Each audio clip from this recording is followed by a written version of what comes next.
এরে নবীর উম্মতের দল, দুনিয়াতে আর কয়দিন বাঁচবারে বাবা? এই দুনিয়াতে টাকাওয়ালা কই? করোনায় আক্রান্ত হয়ে গেল, ডাক্তারেরে বলে কত হাজার কোটি টাকা চাও, আমারে তাড়াতাড়ি বাঁচাও, কত টাকা লাগবে, নাও, মরবো না। আজকে টাকা পড়ে রইল, কোম্পানি পড়ে রইল, যমুনা গ্রুপের মালিক আর জমিনে নাই। এরে যুবক আল্লাহর গোলাম, কয়দিন আর বাহাদুরি করবি রে যুবক? ওই মরণ তো একবার হবে, তবে কি নিয়ে কবরে যাবা চিন্তা করো। চরমনায়ের সৈয়দ ইসহাক রহমাতুল্লাহ আলাইহি বলতেন, এরে দুনিয়ার মানুষ, যদি তোমরা মনে করো ওলামায়ে কেরাম যে আযাব গজবের বয়ান করে, এটি যদি মনে করো মিথ্যা, কবরে গিয়া যদি দেখো কোনো আযাব নাই, তুমিও বেঁচে গেলা, আমিও মুক্তি পেয়ে গেলাম। কিন্তু কবরে গিয়া যদি দেখো কথা সত্য, গুনাহগারের কবরে জাহান্নামের আগুন, বলো বাবা তখন তোমারও বা উপায় কি, আমার বা তখন উপায় কি? আর আল্লাহর কথা তো সত্য হবে, কোরআনে তো সত্য ঘটনা আছে, আল্লাহ বলেছেন, দলিলের অভাব নাই। আল্লাহর কোরআনে কোনো ভুল নাই, নবীর কথায় কোনো ভুল নাই। কারণ আমার এমন একজন নবী, যার 63 বছর জীবনে একটা মিথ্যা কথা কখনো বলেন নাই। কেমন মায়ার নবী আমার, জীবনে একটা মিথ্যা কথা নবী বলেন নাই। ওই মায়ার নবীর জীবনের কথাগুলো কোনো মিথ্যা হতে পারে না। এরে নবীরা আশিক উম্মতের দল, দুনিয়ার গরম সহ্য করতে পারি না, গুনাহ নিয়ে কবরে গেলে জাহান্নামের গরম কেমন করে সহ্য করে নিবারে বাবা? ওই কয়েকদিন আগে আমাদের বরিশাল নদীর মধ্যে লঞ্চে আগুন লেগে গেল, রাত্র গভীর, এক তো রাতের অন্ধকার, আবার কুয়াশা, আবার রাতের আধার, চতুর্পার্শ্বে পানি, কোনো কিনারাও দেখা যায় না। আগুন লেগেছে লঞ্চের নিচে, কিন্তু স্টিল বডি পর্যন্ত পুরা 3 তলা লঞ্চটা আগুনে গরম হয়ে গেল। কেবিনের মানুষ ঘুমিয়েছিল, টের উপায় নাই। এক পর্যায়ে হঠাৎ করে উঠিয়া গরম লাগে, বাইরনেরও কায়দা নাই।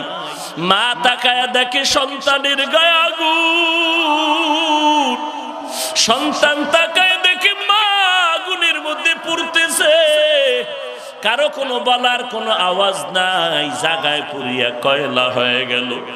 একজন আল্লাহর বান্দি বাচ্চা একটা কোলের মধ্যে নিয়া স্বামীর হাতটা ধরিয়া কয়, চলো আমরা লঞ্চের 3 তলার ছাদে উঠিয়া যাই।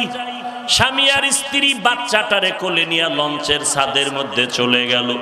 ওখানেও দাঁড়াইতে পারে না, বডি গরম, আবার আগুনের ধোঁয়া, শ্বাসও নিতে পারে না।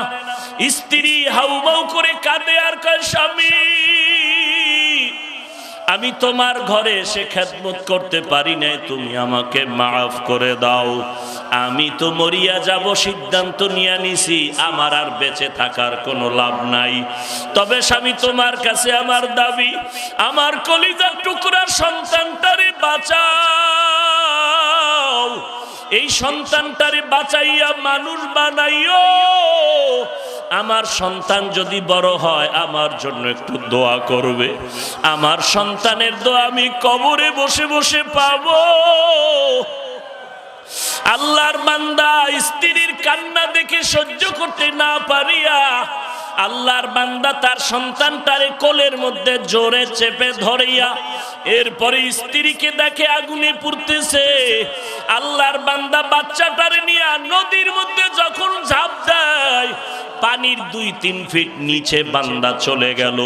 আল্লাহর বান্দা কান্না করে সাংবাদিককে বলে, ও সাংবাদিক ভাই, পানির 2-3 ফিট নিচে চলে গেলাম, বাচ্চাটারে নিয়ে আবার আমি উঠলাম, ঠান্ডা, চতুর্মুখী ঠান্ডা, অন্ধকার, কুয়াশা, কোথায় কিনারা পাই না, সাঁতার কাটতেছি, বড় দুর্বল, আমার স্ত্রীও হারাইলাম, সাঁতার কাটতে কাটতে এক পর্যায়ে দুর্বল হয়ে গেল, একবার অচেতন হয়ে যায়, আবার সাঁতার কাটি, কই কিনারা কই। এক পর্যায়ে আমার কপাল বড় খারাপ, তাকায় দেখি বাচ্চাটা হাতের থেকে কখন পড়িয়া গেল। আমার বাচ্চাটাকে আমি আর হাতে ধরে রাখতে পারলাম না। আমার কপাল বড় খারাপ, যেই স্ত্রী আমার বাচ্চাটাকে বাঁচানোর জন্য নিজে পর্যন্ত আগুনে পড়িয়া গেল, আমি এখন ওই বাচ্চাটারও পেলাম না। এখন বেঁচে থেকে আমার কি লাভ? ও এলাকার মুসলমান, ও পর্দার আড়ালের আম্মা জান, আল্লাহর কাছে তওবা করো। তওবার মাঠ, তওবার মজলিস হলো এই আল্লাহওয়ালাদের মজলিস। আল্লাহর কাছে তওবা করো আর বলো, হে আল্লাহ, আজকে আমিও যদি প্যান্ট শার্ট টাই লাগায় ঘুরতাম রে যুবক, পারতাম, কিন্তু না না, আল্লাহর কালাম পড়ে দেখলাম একটা কথা মিথ্যা নাই।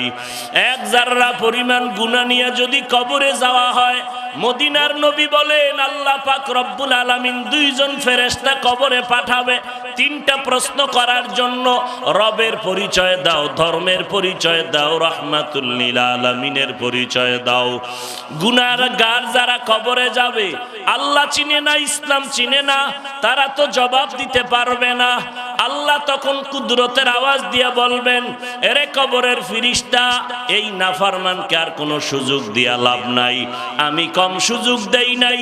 আমার দেয়া পানি, আমার দেয়া বাতাস, সূর্যের আলো, চাঁদের আলো, আমার দেয়া জমিনের ফসল, গাছের ফল খাইয়া একবারও আলহামদুলিল্লাহ বলে নাই। ওলামায়ে কেরাম পায়ে ধরে ধরে দাওয়াত দিত, নামাজের এক বেলার নামাজও পড়ে নাই। আজকে আর সুযোগ দিও না। কবরে জাহান্নামের বিছানাটা বিছায়া দাও, জাহান্নামের সাথে রাস্তা খুলিয়া দাও। আল্লাহ রাগান্বিত হইয়া বলবেন, এরে কবরের মাটি, এই নাফরমানকে দুই পার্শ্ব থেকে জোরে জোরে চাপ দাও। এমন জোরে চাপ দিবে পাজরের হাড় চুরমার হয়ে যাবে। এরে নবীর উম্মতের দল, আল্লাহওয়ালাদের সোহবত ছাড়া জাহান্নামের আগুন থেকে বাঁচার কোনো রাস্তা নাই। ও যুবক, আল্লাহর কাছে তওবা করো। আল্লাহওয়ালার বয়ান শুনিয়া চরমনায়ের হযরতের হাতে হাত লাগাইয়া আল্লাহর কাছে তওবা করে নাও। জীবনে আর নামাজ ছাড়বো না, বেপরদায় চলবো না, মা বাবাকে কষ্ট দিব না, ওলামায়ে কেরামের বিরোধিতা করব না, দেশ ও জাতির বিরুদ্ধে কোনো ষড়যন্ত্রে লিপ্ত হব না। আল্লাহর কাছে মনে মনে তওবা করো আর তৌফিক চাও। হে আল্লাহ, মেহেরবানি করে তওবাওয়ালা জিন্দেগি দান করেন। আমাদের সবাইকে তওবার উপরে মজবুত হইয়া চলার তৌফিক দান করেন। যাদের অন্তরে তওবার নিয়ত আছে, দুটো হাত আমরা আল্লাহকে দেখায় দেই। আয় আল্লাহ, হাতগুলো কবুল করে নেন। আয় আল্লাহ, মজলিসকে কবুল করে নেন। আয় আল্লাহ, শেষ দোয়া করে তওবা করে গুনাহমুক্ত হইয়া যাওয়ার তৌফিক দান করেন। আমিন।